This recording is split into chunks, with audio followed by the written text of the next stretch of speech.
everybody, welcome one and all to episode 102 of A Stitch in Time. Today is Thursday, May 30th, 2019.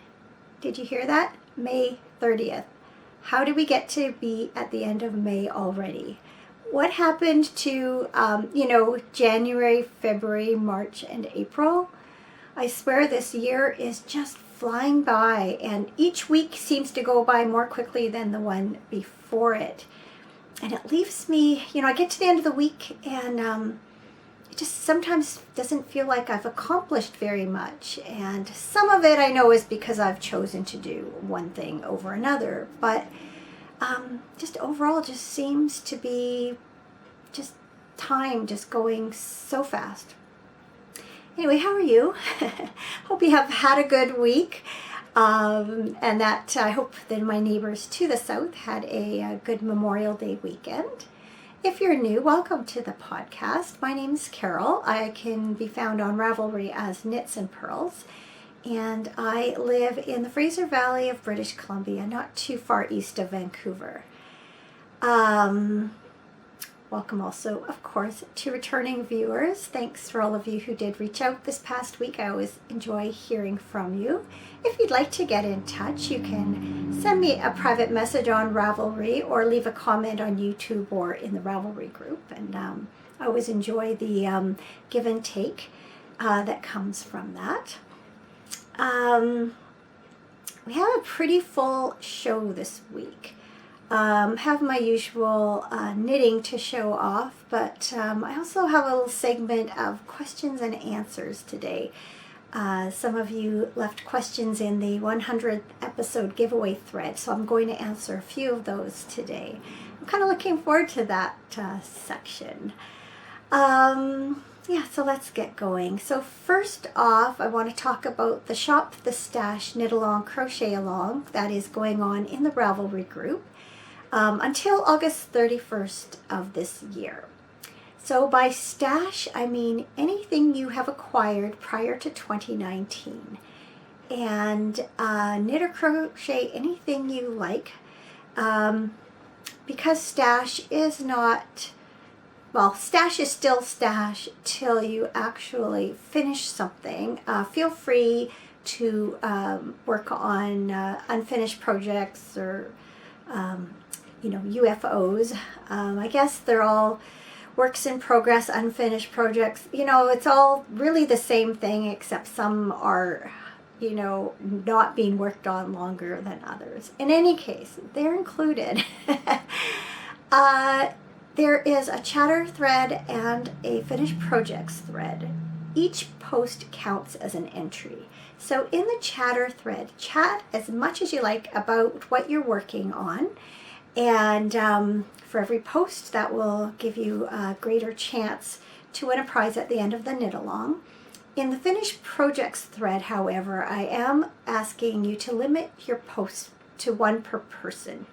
And as you finish something, when you finish something new, create a post. And for every additional finished project, you can edit that first post and just add the project. So in that thread, it doesn't really, I guess the object of this knit along is not how many things you can finish over the course of the knit along. It's more about just participation. So like I said, in the FO thread, one post per person, but chatter thread, chat as much as you like. I encourage you to show off what you're working on and also cheer your other knit-alongers on at the same time. I finally got around to choosing some prizes for this knit-along. And I decided it might make sense, since it's a Shop the Stash Cal, to shop my own stash for suitable prizes. I have lots of yarn that's stored behind me and over there in a big chest, wooden chest, that used to be my husband's grandmother's, and like a trunk. That's the word I'm looking for. Anyway, I have a lot of yarn, and some of it deserves a better home than mine because I'm simply not working on some things. So the first thing, I'm going to tell you a little story. This is what made me choose this yarn. So I was looking at one of our flower baskets, I think it was yesterday or the day before.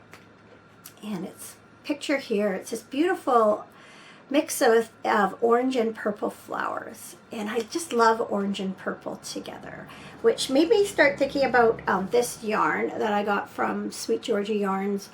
It's in the Modern Mandarin colorway, and I decided my next pair of socks is going to be out of this yarn. But I have another skein of the same colorway, only it's in their Tough Love sock base.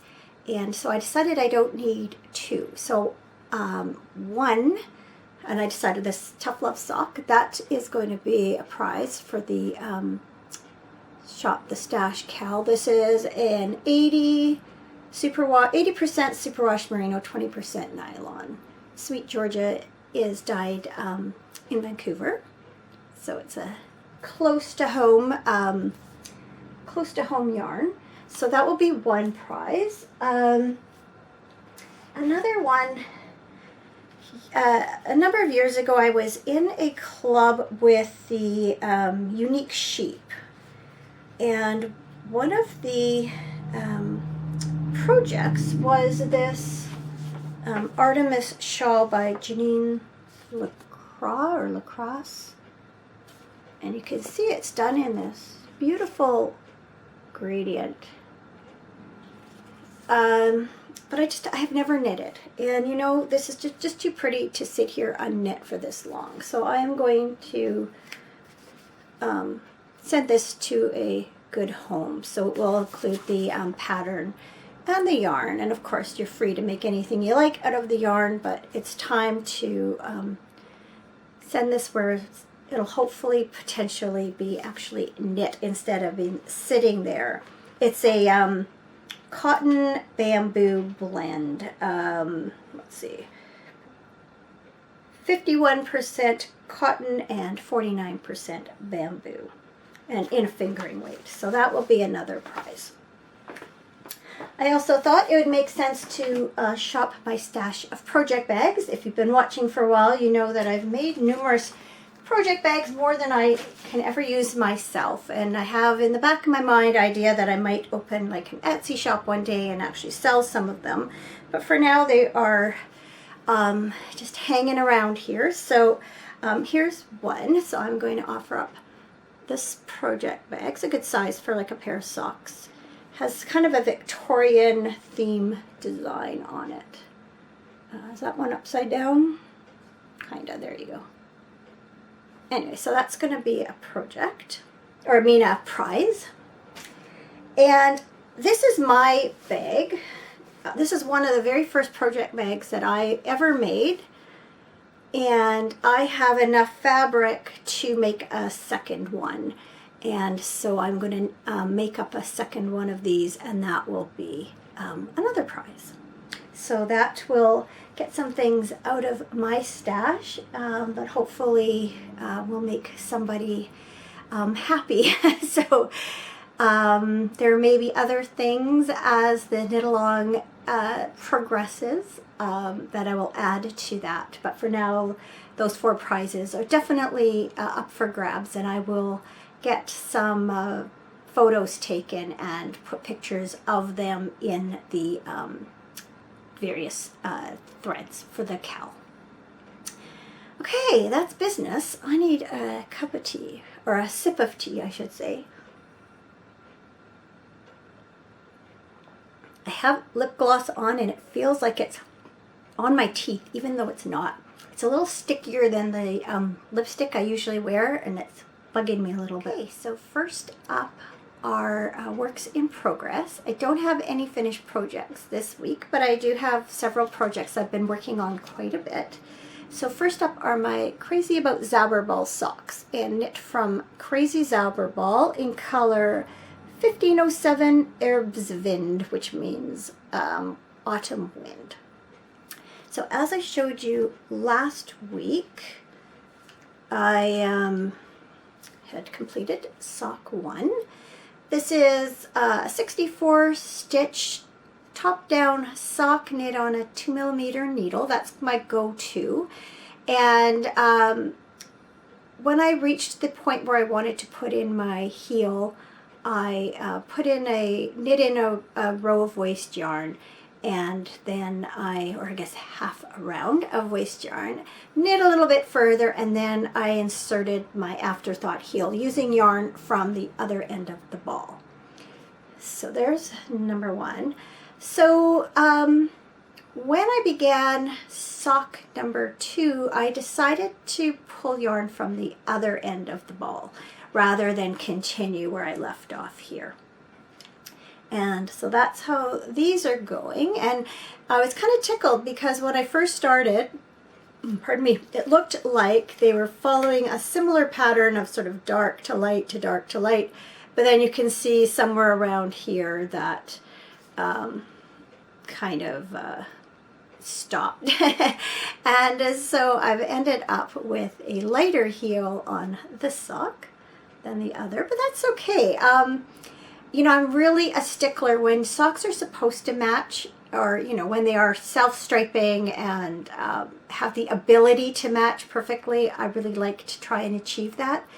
But with a yarn like this that is just random repeats of stripes, there's no rhyme or reason, then I'm perfectly happy to just let them, you know, be intentionally fraternal, and I don't sweat too much about the you know, how much they match. It's kind of funny. I'm not sure why. I guess because I can't possibly match them, I just don't worry about it. But yeah, if there's any possibility they must match. Just how I am. So the other projects that's seen a lot of love this week is Sea Gleam by Helen Stewart. This is shawl number 1 from the 4th season of the Shawl Society. And I know I've shown it, I think, a couple of weeks in a row now. It's being knit from fleece artist Saldana. Guys, fleece artist, good Canadian yarn company. And I think last week I said it was called Sea Spray because that's what I keep calling it, but it's actually Salt Spray. And it is a lace weight yarn, but I am holding it double in order to make it closer to a fingering, which is what the shawl calls for. So there you can see the yarn in the ball. It's a very subtle tonal of this kind of light, not sure what was stuck on there, a crumb of something. Anyway, kind of a subtle, had the word a second ago, tonal yarn, kind of this grayish, greenish blue. And I am now just 1 row away from doing the edging. So as you can see, there's like a garter stitch section with eyelet lace at the top. Then you move into the stockinette section and it finishes with this scalloped lace edge. So I just have 1 more row to do before I can begin that edging. So it's grown quite a bit. I think that's, I think when I get to that stage, it'll be 75% done. Unfortunately, as any of you who have knit lace shawls know, or if you've watched any podcast before people knitting lace shawls, they are really hard to show when they're on the needles. Partly because until they're blocked, they just look like spaghetti, and then partly because by this point, it is just totally bunched up on the needles. But I'll bring it closer so you can get a sense. So there's the garter stitch section, and there's the stockinette section. I'm really anxious to see how this looks blocked out, because holding the yarn double, it has quite a cushy, I keep using that word, I can't think of a better word, a cushy feel to it. And I'm curious to see how much it will sort of open up and flatten out once I wet it and stretch it. So that's going to be a really interesting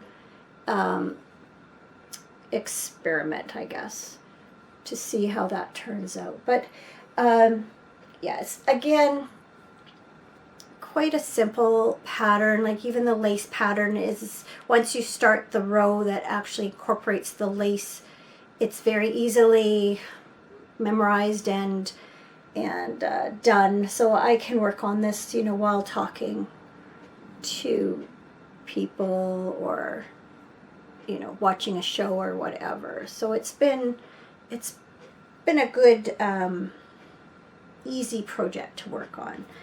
Almost too easy. I'm craving something more complex. I think I talked about that last week, that I was itching to cast on something new, and I didn't. But I can feel that need coming up. I've got all my projects right now are quite simple, and I'm just needing something with a little more tooth to it. Okay, I'm just gonna put this here. It might jiggle a bit. Try not to. So the other project, I know I mentioned last week that I had picked up my Light Ease sweater, which is by Alicia Plummer. I picked it up again and knit a few, I think about maybe an inch or inch and a half, 2 inches on it. So then I continued on that quite a bit this week. So I am knitting that from Sweet Georgia Yarns, Tough Love Sock in the Dusk colorway. And also from Ancient Arts, Socknado, and that's in the Tea and Biscuits colorway. And those are both 80 merino, 20% nylon fingering weight yarns. So I only have one picture of the sweater. Looks like that. So very casual, as you can see, and it's done in two tones. Has this kind of a cowl tied collar. So I'm happy to say that I actually finished the body. It was quite a long body. It's longer than I normally knit my sweaters, but I did like the way that it looked being longer. And then I picked up for the collar after that and have added that. And I am now working on the first sleeve. So because it's not blocked yet, this collar wants to roll to the inside because it is reverse stockinette. Well, it's stocking stitch. The collar's stocking stitch, but this side wants to roll. So I'm hoping with blocking that the collar will lie better. But I've tried it on, I could probably try it on now here for you. Not for long though, it's warm. Let's see.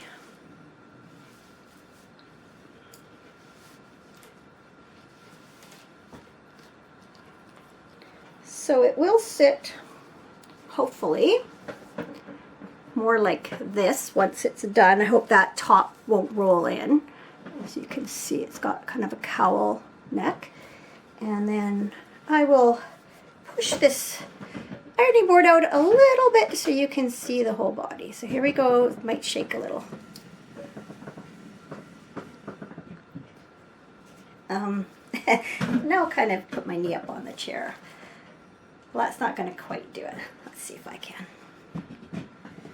Very professional podcast here. Can you tell? There. That gives you a better idea. So yeah, see, it's fitting quite well. It's going to be a nice kind of casual winter sweater. So pleased with that so far. Okay, we're coming back in. Thanks to the magic of editing, you didn't have to endure all the fussing it took to get back to this screenshot. I did want to mention that even though these 3 skeins are the same colorway and dye lot, there is a very obvious light, medium, and dark to them.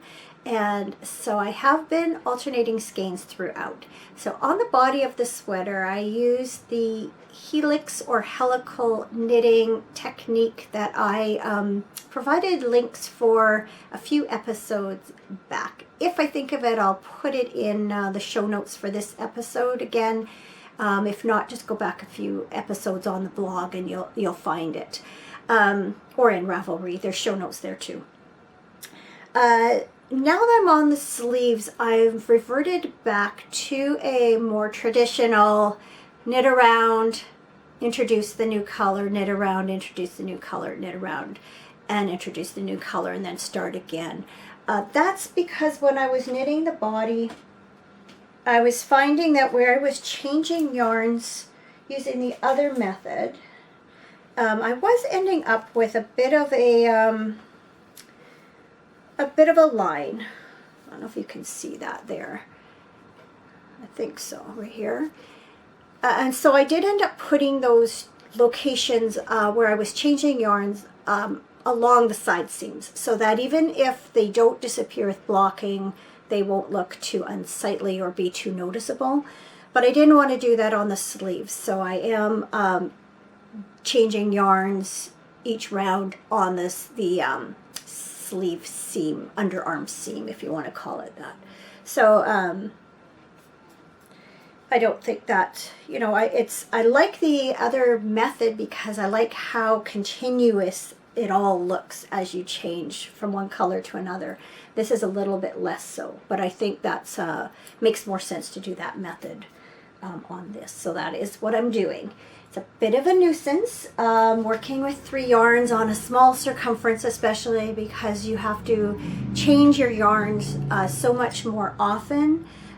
But with this yarn being so, each skein being so different, I really do need to alternate them throughout just to make it more consistent, I guess. So that's all the knitting I've been doing. Now it's time to turn to a little bit of unknitting that I am going to do. So I think it was last season of the Shawl Society by Helen Stewart. I purchased yarn for this shawl, Ivy Over the Door. And I mean, it's a beautiful shawl. I love the yarn I chose. I chose this beautiful emerald green merino cashmere nylon yarn from Black Cat Custom Yarn. That's a local yarn dyer here in Chilliwack. And this is the Cthulhu colorway. And for my coordinating skein, I chose this one. And that colorway is Grapes of Wrath. And so far I've knit up this much.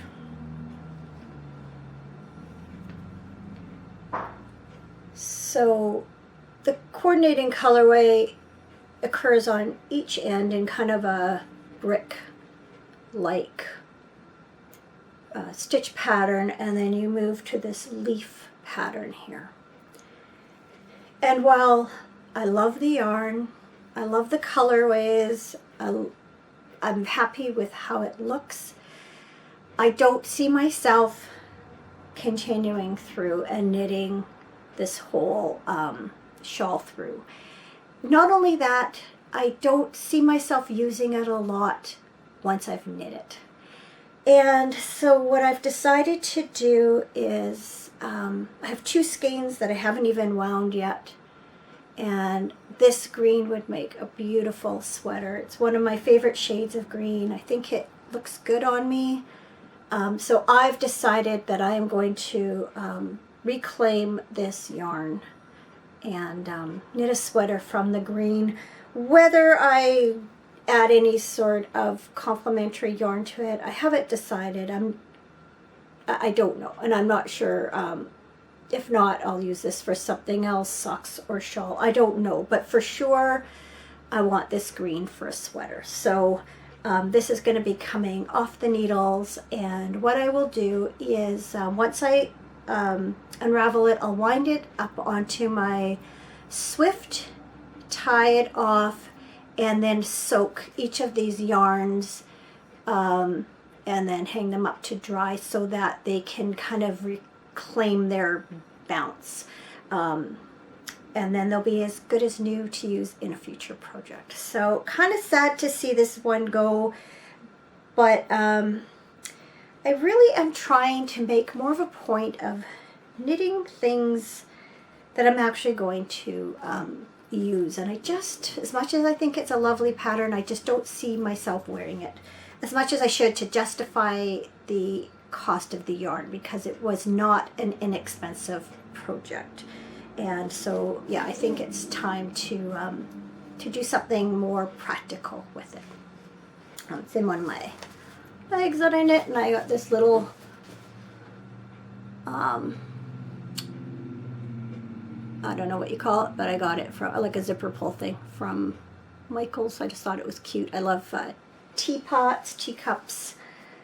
So yeah. All right. Can feel fluff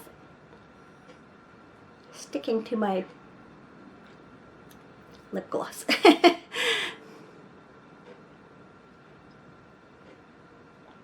All right, so now I'm going to talk about what I've been reading this week. And no, it's not Agatha Christie for a change.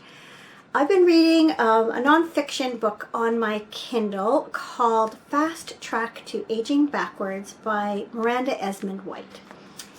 And if you have been watching me for a while, you will know I've talked about this woman and her classical stretch / eccentrics program for a long time. So years ago, I discovered in a magazine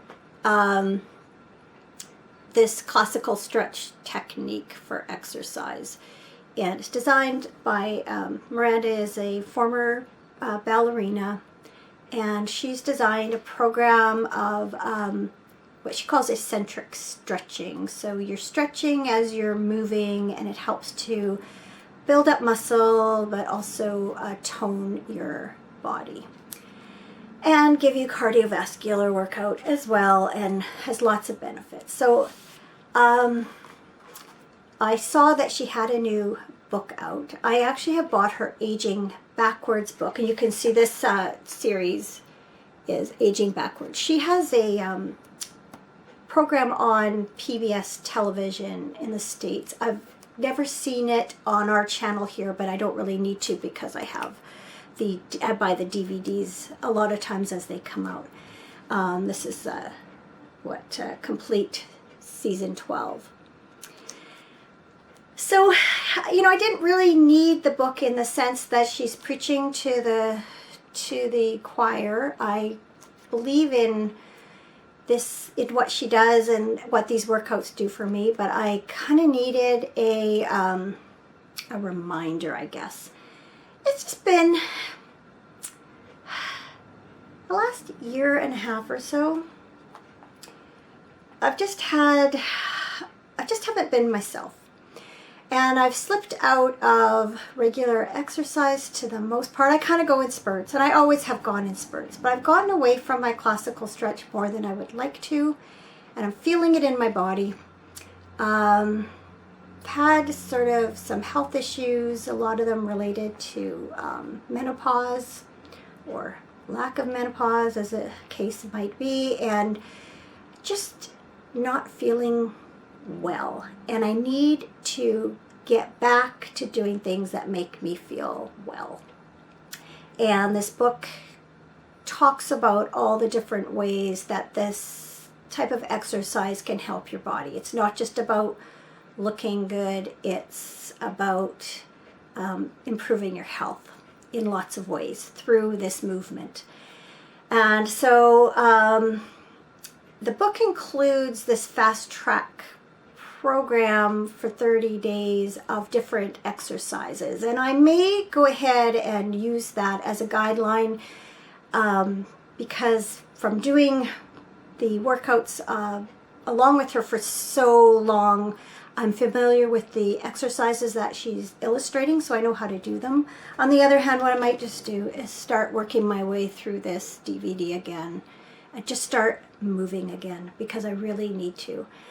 So that's my goal for the next month, is to get back into doing this and stop putting it off.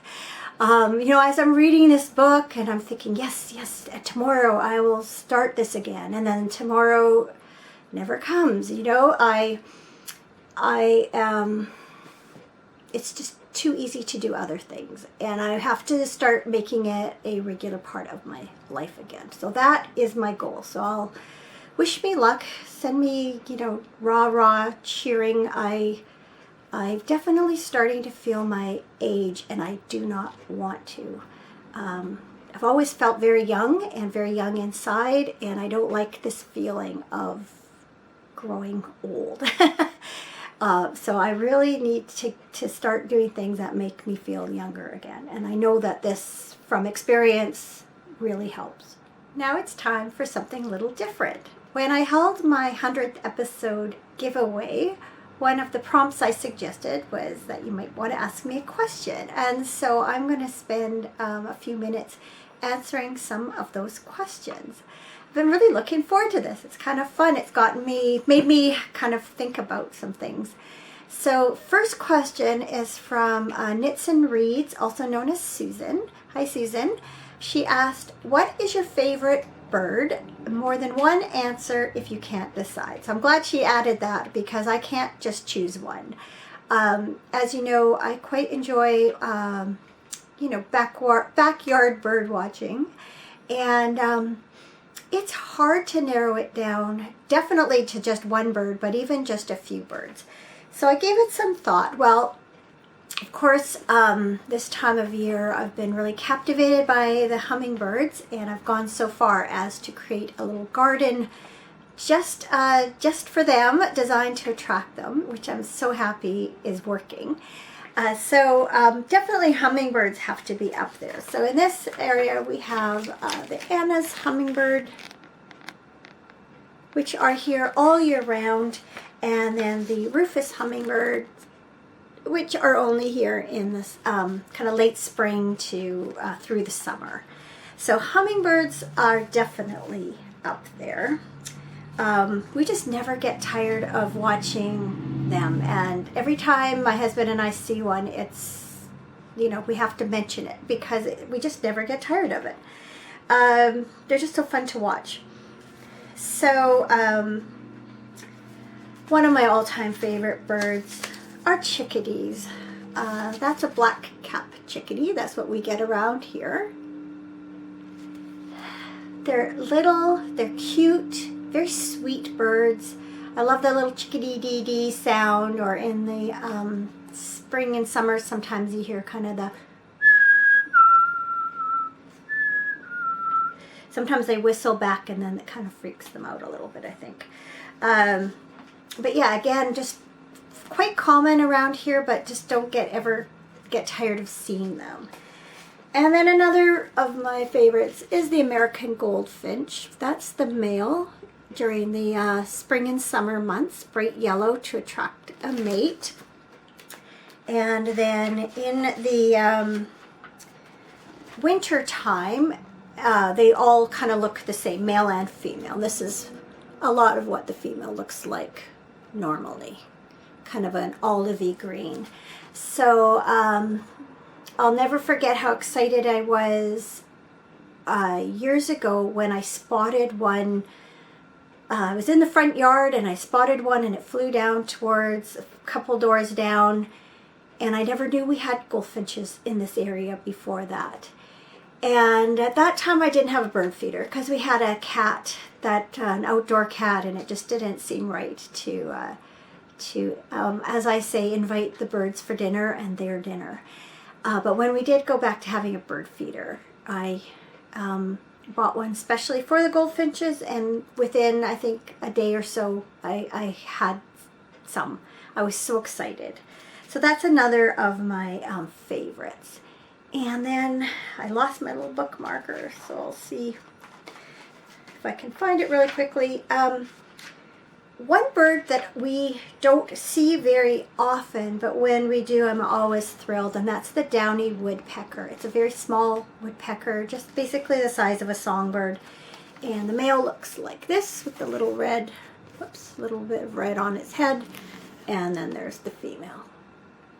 And I've seen them sometimes, but not all the time. So actually just I think a couple of weeks ago I looked out and just happened to catch a glimpse of one on the suet, and hadn't seen one for months, or maybe even, I don't know if I saw one this year already over the winter, maybe, but you know, it often is months, if not years, between sightings for me. So I'm always excited to see downy woodpecker. So there's 4. I could go on and on. I was thinking it's probably easier to tell you the birds I don't like. That would be starlings and house sparrows. I think house sparrows, because they're just so common and boring and eat all the food. And the starlings, they're yappy, and they just, other than when they fly, they are beautiful. And they do the fly in flocks, and kind of, it's almost like a dance. That I must say, I do enjoy that part about them, but I don't like how yappy they are, and how many there are. So those are my 2 least favorite birds. So then Pearl Girl asked, do you wear most of your shawls or give them as gifts? And the answer is probably neither. I make a lot of shawls that I hardly ever wear, but I like them and I don't want to give them away. And so I keep them for the odd time that I use them. Unfortunately, some sit in drawers all winter and never come out. Most of my shawls are smaller, and I use them as a scarf. And so I kind of will go with certain favorites that will hang with my coat in the closet, and they get worn a lot, and then I'll change them up. And then there are some that I make that I just never really use. Even though I think they're pretty, I've knit them for the experience, and those are the ones that I will often pass along, either as gifts. My daughter very happily takes shawls from me. My older sister, Jacqueline, would happily accept a shawl, and then some of them I give to my mom to use as prizes, or I guess that's the right word, like in silent auctions and different fundraisers that she's involved in. So I make a lot of shawls. I can't possibly wear them all, but a lot of my knitting, I'm a real process knitter rather than a product knitter. So sometimes once I've knit something, it's enough just to have knit it. And if I don't wear it, I don't feel that it's a loss necessarily, in the sense that I've gotten a lot of pleasure out of the making already. Which sounds very wasteful. When I think about all the yarn I have knit up into things, I probably, well actually this last winter I did put a bunch of things that I wasn't wearing together. We had a family get together and said to people, please help yourself, and boom, the box was emptied and disappeared. So that was good. That was a good feeling, to give away things I wasn't actually using. So that's kind of a long answer to that question. Sorry. Oh, my tea's gone cold. It's been a long episode, I know. Thanks for sticking with me if you're still there. And S, I think it's Notstein or Notstein. I'm guessing that's how it's pronounced. Shannon. So Shannon really got me thinking. She said, is there a dream project that you wish or really want to do? What's holding you back? And then she went on to say that her dream project is a large lace shawl with lace weight yarn, and she doesn't feel like she's an accomplished enough knitter yet to do that, but one day she's going to. And I realized that that's probably my dream project too. I have had this skein of lace weight for too many years. It is from Lisa Souza. Colorway is Mother of Pearl. It's 100% super fine merino. There are 2,500 yards here. There's the label. And I had asked for this for Christmas one year. My brother-in-law had my name, and he's fabulous because he will actually buy me things like yarn and go onto websites and order it. And I don't know if you can tell, it's an off-white with very subtle dyeing in it, like this pinky color. There's a little bit of blue. I'm not sure if it'll show any better this way or not. Very, very subtle coloring in it. And it is my dream plan to one day knit this up into a big pie shawl. And I have like lots of shawl books. I have this Knitted Lace of Estonia by Nancy Bush. Like, look at that shawl. Beautiful. Very fine. I have this wrapped in lace knitted heirloom designs from around the world. I talked so much I killed the battery. So I've just plugged in the charger so I can continue recording as the battery charges. So as I said, I was saying I have this book here, and again, these beautiful big lace shawls. Another great book is A Gathering of Lace by Meg Swanson. Again, just these huge, this is another one I would like to do, is like a sampler shawl. Love that. Another one I have is Shawls and Scarves from the Best of Knitters. And then I love this book. I remember I've looked through this so many times. Victorian Lace Today. That's Jane Sowerby. And again, just these amazing, amazing lace shawls.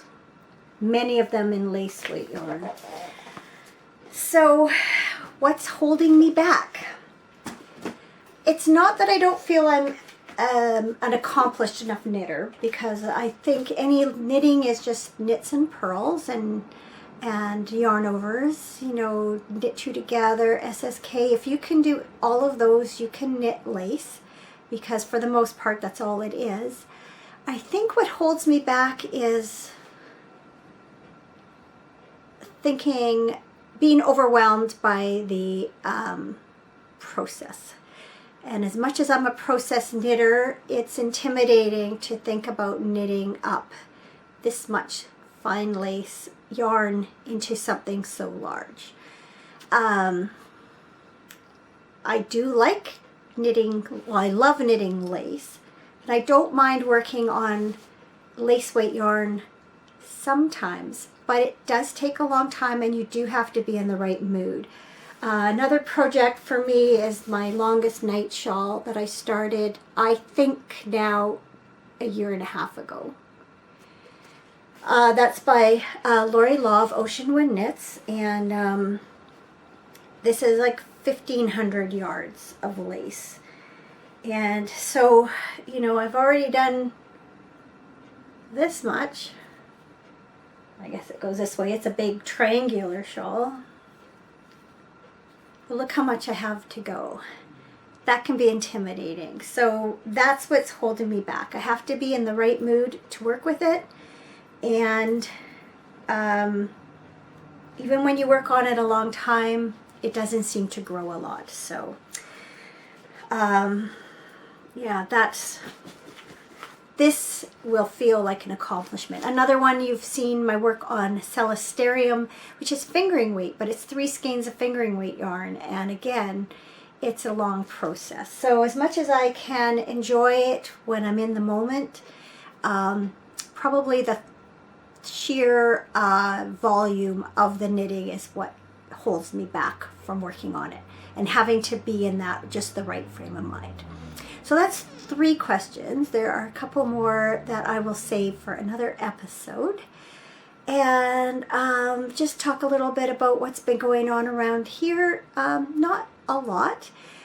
We had quite a good weekend, a nice mix of relaxation and getting jobs done. I think I might have mentioned before, it's been so long ago I can't remember, but we've really been enjoying our outdoor space a lot and spending a lot of time outside. Like on Sunday morning we had to go get haircuts, I think for 10:30, but we got up, had our tea and breakfast outside, and read and knit, and later on when all our things were done, retired back to there. We've just enjoy it, watch the birds, and just watch what's going on all around. On Tuesday was kind of an unexpected, really great evening. So my mom and my oldest sister left on Wednesday for a little road trip down the Oregon coast. And so my mom had come down with another sister from where she lives. They had been there for the weekend at the cabin, brought her down here. And so long story short, I had her over for dinner on Tuesday evening. And then our youngest son just sort of spontaneously said he was going to come over for a visit. And then so my husband got in touch with our older son and his girlfriend to see if they wanted to come too.